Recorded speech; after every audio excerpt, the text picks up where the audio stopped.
ಮಾಧ್ಯಮದವರ ಮೇಲೇನೆ ಸಚಿವ ಮಧು ಬಂಗಾರಪ್ಪ ಗರಂ ಆಗಿದ್ದಾರೆ.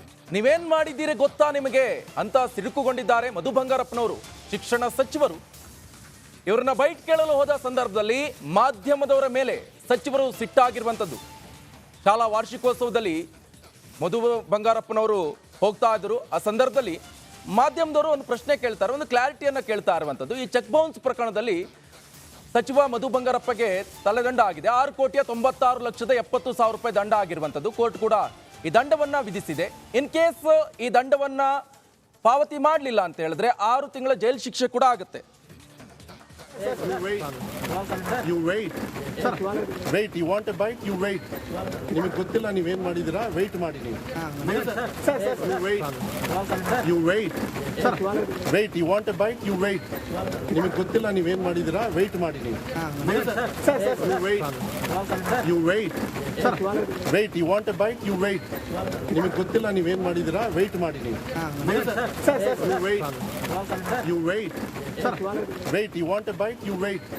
ನಿಮಗೆ ಗೊತ್ತಿಲ್ಲ ನೀವೇನ್ ಮಾಡಿದಿರಾ? ವೇಟ್ ಮಾಡಿ ನೀವು. You wait. You wait. Sir, wait. You want a bite? You wait. ನಿಮಗೆ ಗೊತ್ತಿಲ್ಲ ನೀವೇನ್ ಮಾಡಿದಿರಾ? ವೇಟ್ ಮಾಡಿ ನೀವು. ನೋಡಿ, ಇದು ಗಮನಿಸಬಹುದು. ಇದು ಸುಮಾರು 12 ವರ್ಷಗಳ ಹಿಂದಿನ ಚೆಕ್ ಬೌನ್ಸ್ ಪ್ರಕರಣವೊಂದರಲ್ಲಿ ಹಾಲಿ ಶಿಕ್ಷಣ ಸಚಿವರಾದಂಥ ಮಧು ಬಂಗಾರಪ್ಪನವರ ವಿರುದ್ಧ ತೀರ್ಪು ನೀಡಿರುವಂಥದ್ದು ಕರ್ನಾಟಕ ಜನಪ್ರತಿನಿಧಿ ನ್ಯಾಯಾಲಯ. ಮಧು ಬಂಗಾರಪ್ಪ ಅವರಿಗೆ 6,96,70,000 ರೂಪಾಯಿಗಳ ದಂಡ ವಿಧಿಸಿದೆ. ತಪ್ಪಿದ್ರೆ ಅವರಿಗೆ 6 ತಿಂಗಳ ಸೆರೆವಾಸ ಕೂಡ ಅನುಭವಿಸಬೇಕಾಗತ್ತಂತ ತೀರ್ಪು ನೀಡಿರುವಂಥದ್ದು. ಬಟ್ ಅದರ ಬಗ್ಗೆ ಒಂದು ಕ್ಲಾರಿಟಿ ಅಂತ ಕೇಳಲೇಬೇಕಾಗತ್ತೆ ಮಾಧ್ಯಮದವರು. ಕ್ಲಾರಿಟಿಯನ್ನ ಕೇಳುವಂಥ ಸಂದರ್ಭದಲ್ಲಿ ಮಾಧ್ಯಮದವರ ವಿರುದ್ಧವೇ ಹರಿಹಾಯ್ದಿದ್ದಾರೆ ಮಧು ಬಂಗಾರಪ್ಪನವರು.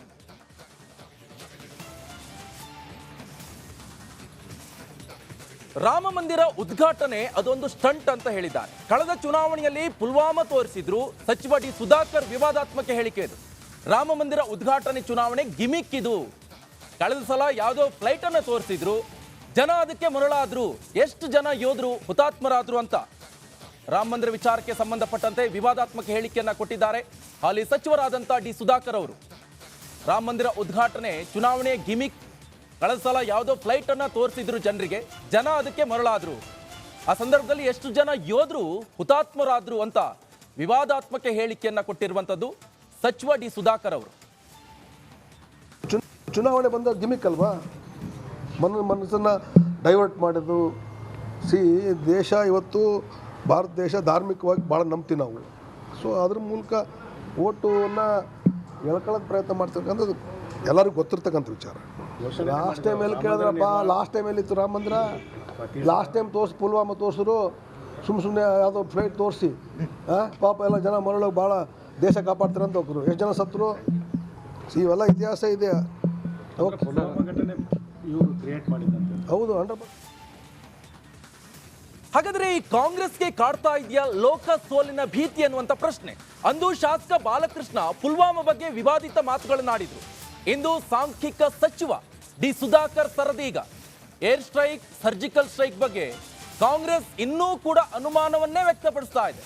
ಈಗ ರಾಮ ಮಂದಿರ ಮುಂದಿಟ್ಟುಕೊಂಡು ಕೈ ನಾಯಕರು ಕಿಡಿಕಾರ್ತಾ ಇದ್ದಾರೆ. ಕಳೆದ ಬಾರಿ ಲೋಕಸಭಾ ಸಂದರ್ಭದಲ್ಲಿ, ಚುನಾವಣೆ ಸಂದರ್ಭದಲ್ಲಿ ದೊಡ್ಡ ಮಟ್ಟದಲ್ಲಿ ಸುದ್ದಿಗೆ ಗ್ರಾಸ ಆಗ್ತಾ ಇರುವಂಥದ್ದು ಪುಲ್ವಾಮಾ ದಾಳಿ. ಅಂದು ಶಾಸಕರಾಗಿರುವಂತಹ ಬಾಲಕೃಷ್ಣ ಅವರು ಪುಲ್ವಾಮಾ ಬಗ್ಗೆ ವಿವಾದಿತ ಮಾತುಗಳನ್ನಾಡಿದ್ರು. ಇಂದು ಅದೇ ವಿಚಾರಕ್ಕೆ ಸಂಬಂಧಪಟ್ಟಂತೆ ಎಲೆಕ್ಷನ್ ಹತ್ರ ಬರ್ತಾ ಇದೆ.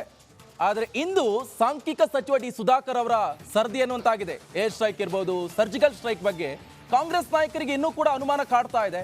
ಈಗ ರಾಮ ಮಂದಿರ ಮುಂದಿಟ್ಟುಕೊಂಡು ಕಾಂಗ್ರೆಸ್ ನಾಯಕರು ಕಿಡಿಕಾರ್ತಾ ಇರುವಂತ ಎಲ್ಲೋ ಒಂದ್ ಕಡೆ ಚುನಾವಣೆ ಸಂದರ್ಭದಲ್ಲಿ ಸೋಲಿನ ಭೀತಿ ಎದುರಾಗ್ತಾ ಇದೆಯಾ? ಹಾಗಾದ್ರೆ ಬಿಜೆಪಿಯವರು ಇದನ್ನೆಲ್ಲ ಸ್ಟ್ರಾಟಜಿ ಮಾಡ್ತಾ ಇದ್ದಾರೆ ಗೆಲುವಿಗೆ, ಇವರಿಗೆ ಸೋಲಿನ ಅನುಭವ ಕಾಡ್ತಾ ಇದೆಯಾ ಅನ್ನುವಂಥ ಪ್ರಶ್ನೆ ಈಗ